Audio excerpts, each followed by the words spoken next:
Hi, I'm Nocon. Who would have thought that when this photograph was taken in 1906, that today its value would be in the region of something like 10,000 pounds? This unique photograph of the San Francisco earthquake comes from the archives of John Kobal, owner of one of the largest collections of Hollywood photographs in the world. In this final program, I shall be looking at the pleasures and the business of collecting photographs. We'll experience the excitement of a Sotheby's photographic auction.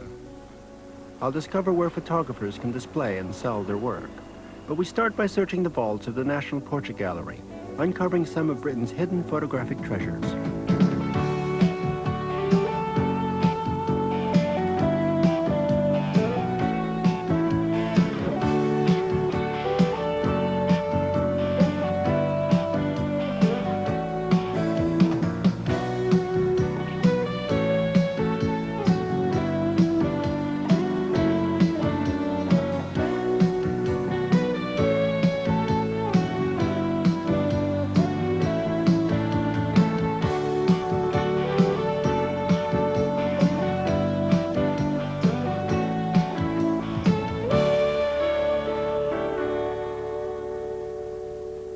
The National Portrait Gallery was founded in 1856 with the aim of collecting the portraits of famous British men and women.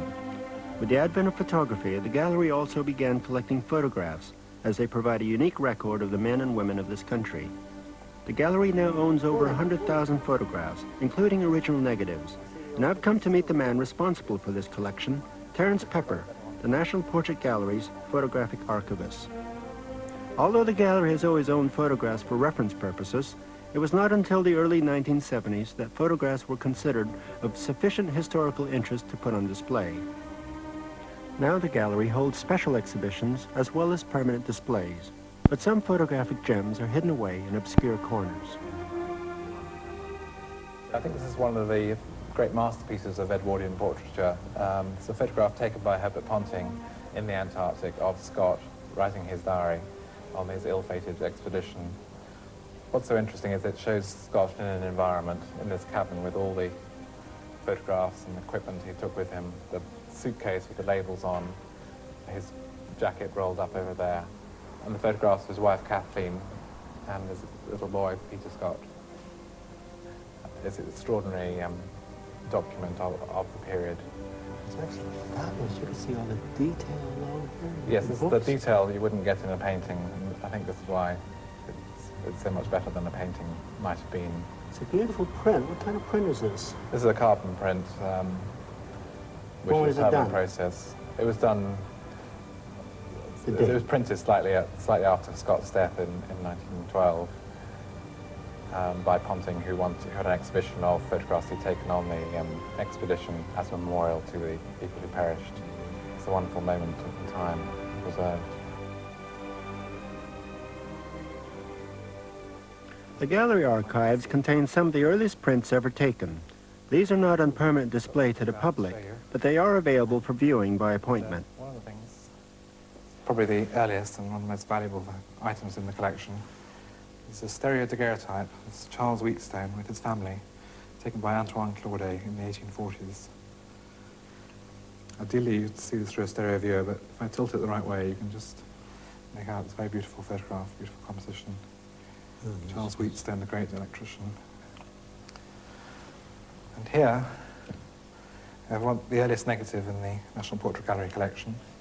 It was taken in 1861 by Camille Sylvie. I'll just get it out. Oh, gosh. And here we have 6 images, only 3 different ones, all exposed at the same time. These are printed by daylight. So by having 2 images the same, it speeded up the printing procedure. And we have prints that relate to this in a series of daybooks, which contain 10 volumes of daybooks. So here's one of them. Here's the actual picture this is printed from. It's that pose there. And this is one of 10,000 photographs he took between 1860 and 1868 in his studio in the Bayswater Road. If you turn this is just every day that he had photographs somewhere. Everybody he photographed, one picture went into these albums, and they're a wonderful record of costume and portraiture of the 1860s. Here we have a picture of Camille Sylvie himself.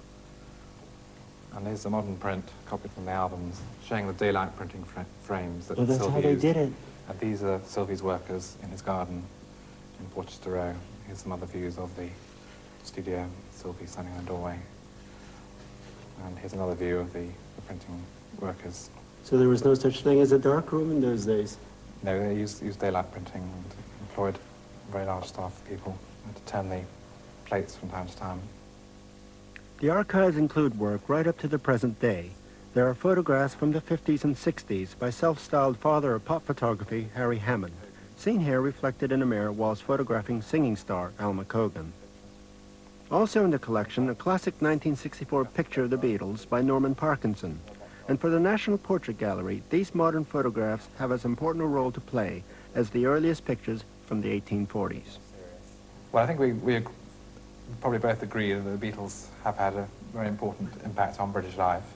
And we look for the definitive portrait, and I think this probably is the definitive portrait of the Beatles in the 60s. This shows their famous haircuts, the mop tops, the button-down shirts, the roll-neck collars, which was the fashion of the time, the vivacity and jollity they personify. This photograph is one of our most recent acquisitions. It's a portrait taken by Trevor Layton of Frank Bruno and Lenny Henry. What the Beatles were to 60s popular culture, and I think we would agree that Lenny Henry and Frank Bruno are making a similar sort of contribution.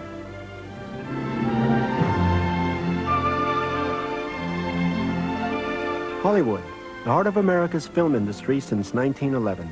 California's panoramic locations and superb weather conditions made it the ideal place in which to make movies.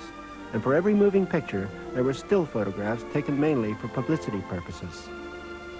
If it were not for Canadian-born actor John Kobal, these still photographs could have all been lost forever. The Kobal collection is now world famous, and John is the undisputed authority on the subject of classic Hollywood prints. His collection, including negatives and original film material, is considered to be one of the most complete and important in the world, although he disputes it being the largest. No, mine isn't the largest. Anyway, I never believe in numbers. But it's very good. That's what it is. It's very unique. It ranges across the whole history of the cinema.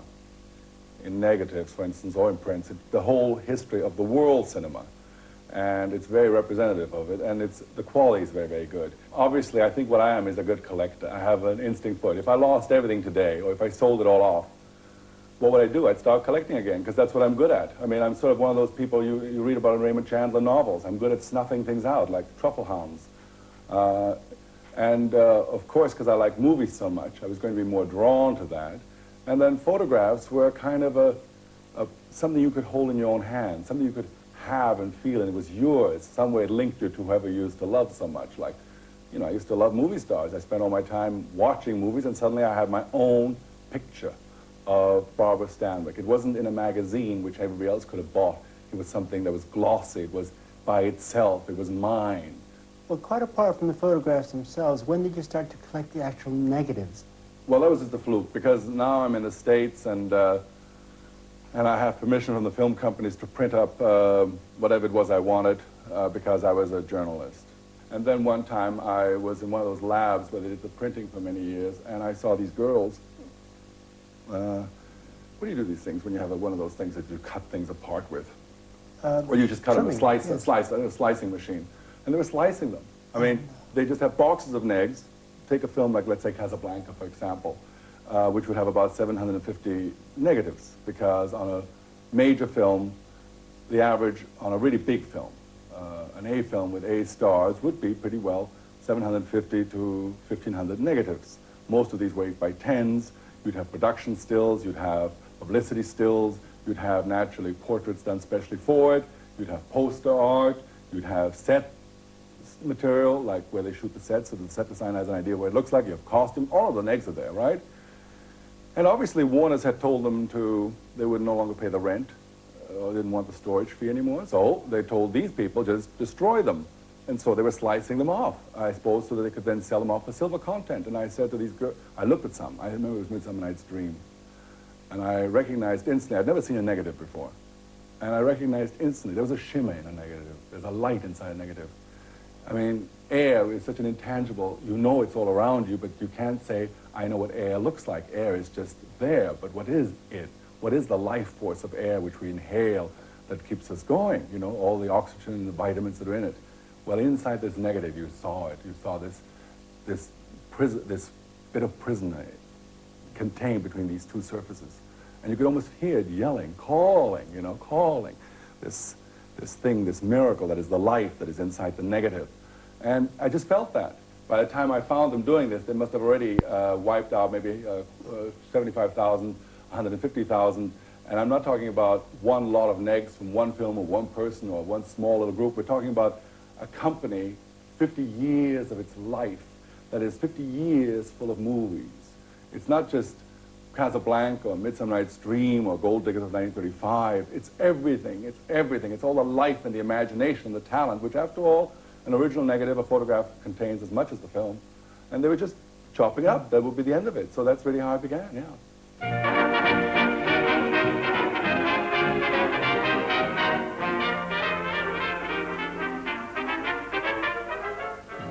Along and listen to the lullaby of Broadway, the hip hooray and ballyhoo, the lullaby of Broadway, the rumble of the subway train. You must remember this, a kiss is just a kiss, a sigh is just a sigh. The fundamental things apply as time goes by. The longer I looked at them and the more I realized how unique these things were, the more I realized that the people who took them were not just hacks, you employed, who just sat there all day long shooting. They were people who thought and cared, and they had instructions, of course, but they themselves had a sensitivity which they brought to this work that made these images survive the time and the purpose for which they were made. They have been used to no appreciation, except perhaps within their own little world, certainly not outside it. And here along, somebody comes 40 years later and says, listen, I've got these, and these are fantastic, and no, it isn't Clark Gable that's fantastic, or Norma Shero, or Marlon Brando. It's how you caught him. You defined Brando's particular nature at that time. You captured Joan Crawford's hunger. Now this is, I think, fabulous. But it's fabulous for any number of reasons. This was originally retouched. And I thought it was a frightening picture, negative, when I just saw the neg. You can't always tell, and I wiped all the retouching off. Oh, it's an experiment. Let's see what she looks like underneath it. Well, underneath it, there's this 30-year-old woman who, I mean, if you look at the intensity of the lines on her, I mean, almost the glowering, hypnotic intensity. Later on, retouching will make this as smooth as a pearl. You know, the eyelashes will be fixed up so that they now become like some kind of magical broom to scour the skies with, and she won't look quite so aggressive. This is, well, it's Katharine Hepburn by Ernest Bachrach, who photographed her from the moment she arrived at RKO in 32 till she left in 38. And they had an amazing rapport. It isn't typical because he photographed her in every kind of pose. I mean, everything short of standing on her head, because they had a great rapport. And Katharine Hepburn, of course, loves being photographed. I mean, for one of those women who used to be so shy or hard, difficult to interview with the press, give her a camera, and I mean, the woman's body melts into the lens. One always thinks the Crawfords did, whereas Bette Davis hated being photographed because she felt she was plain, and she felt that in being photographed, she couldn't project her personality. But then Hurrell made her, when she saw what George did for her, how he could turn her personality into her skin texture, how he could make what was unique about her, even in stillness, come across, she began to relax and enjoy it a lot. The one thing that all the movie stars have done, and all these photographs of movie stars, they've led me to photography, and the love of photography altogether, and the unique miracle they are.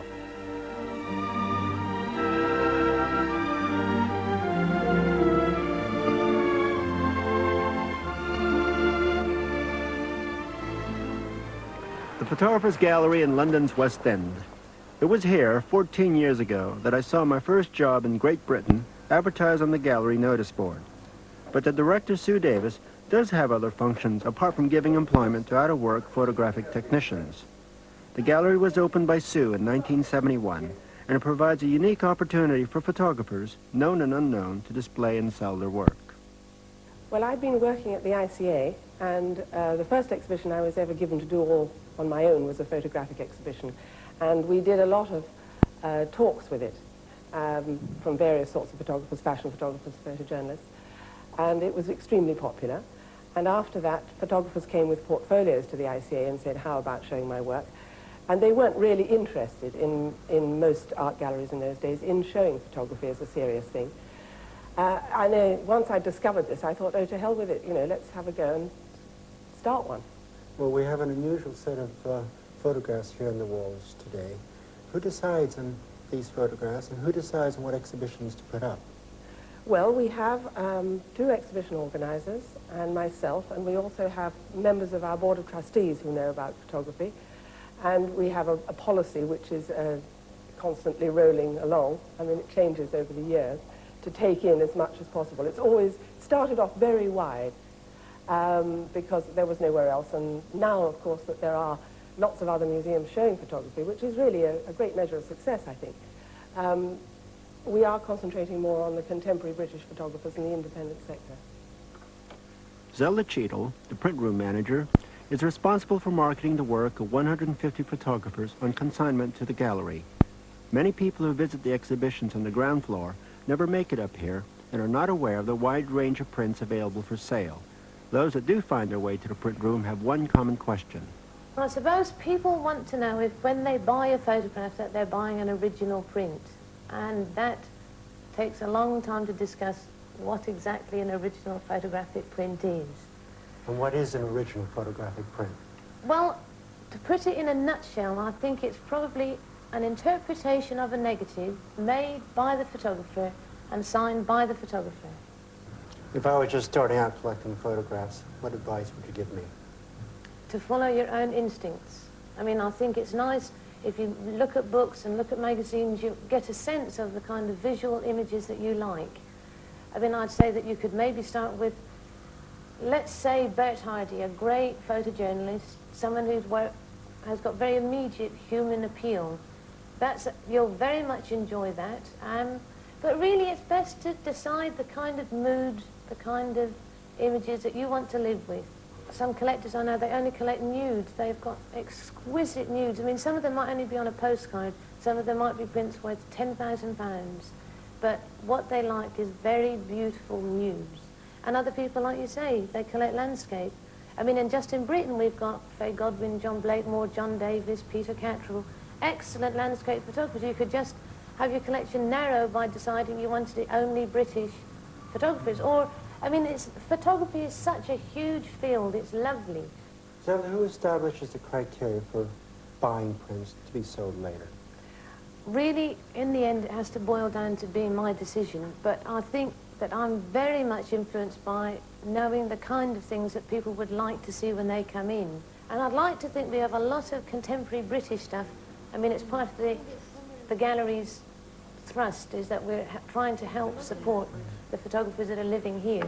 But I think there's an international mix, and it really, the prices range enormously. A little Sutcliffe might be about £5, and then we can go through the whole range of possibly Faye Godwin's, Bert Hardy's at more like the 100, 150 range, going up to something like a Man Ray photograph at several thousand. But in between, you can always find that there's probably something that can suit your pocket and your budget. There's also a picture that you'll really want to own.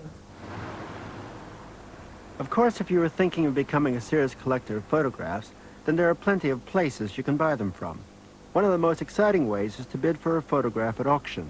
People come from all over the world for Sotheby's photographic auctions held every 6 months, and the one today is no exception.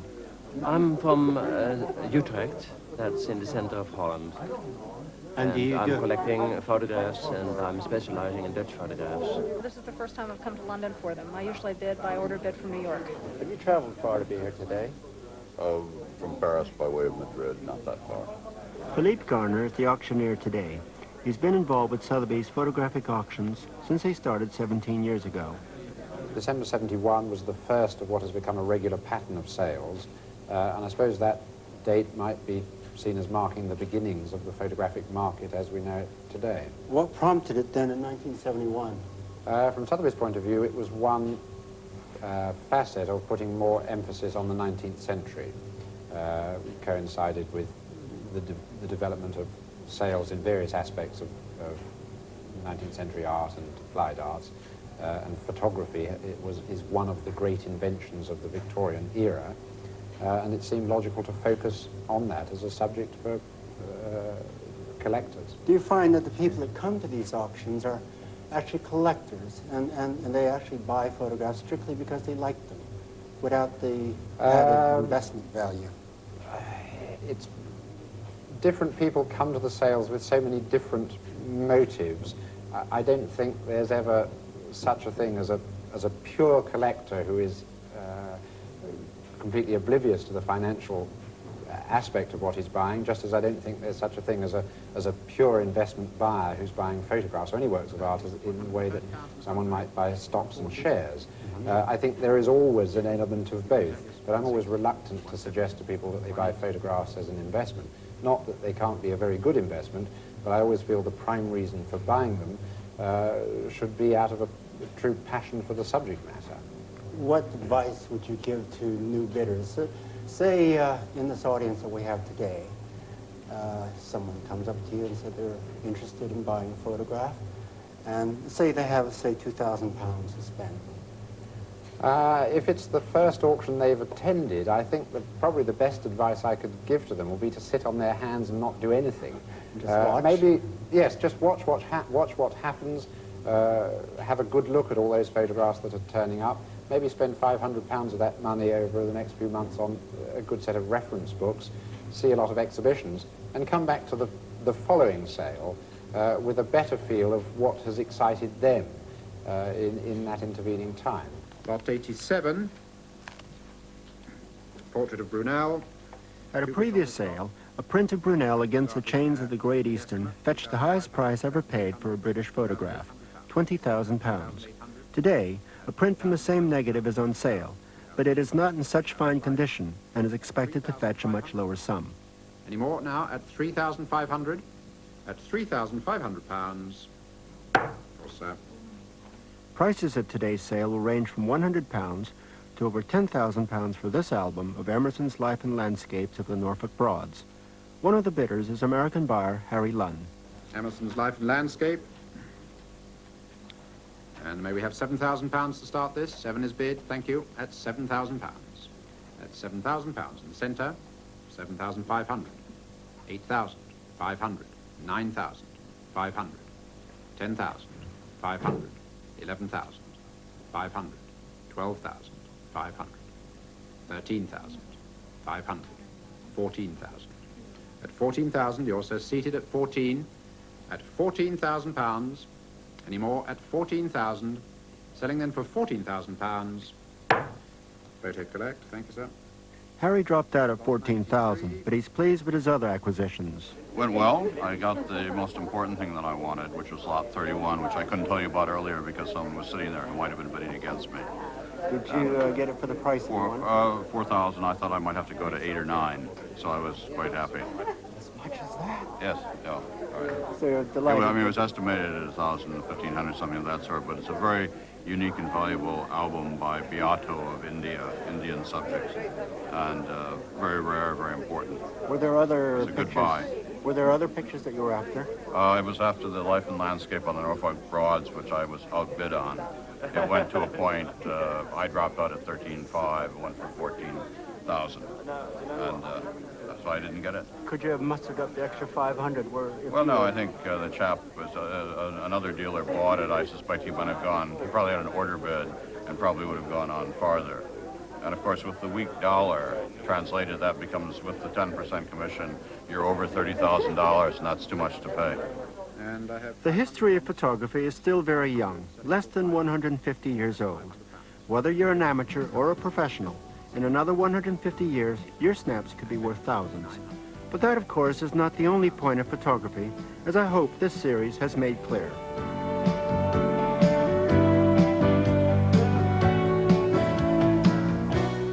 That was the last in the present series. Next week, a new series, Eye on the White House, looks behind the scenes of the American electoral process.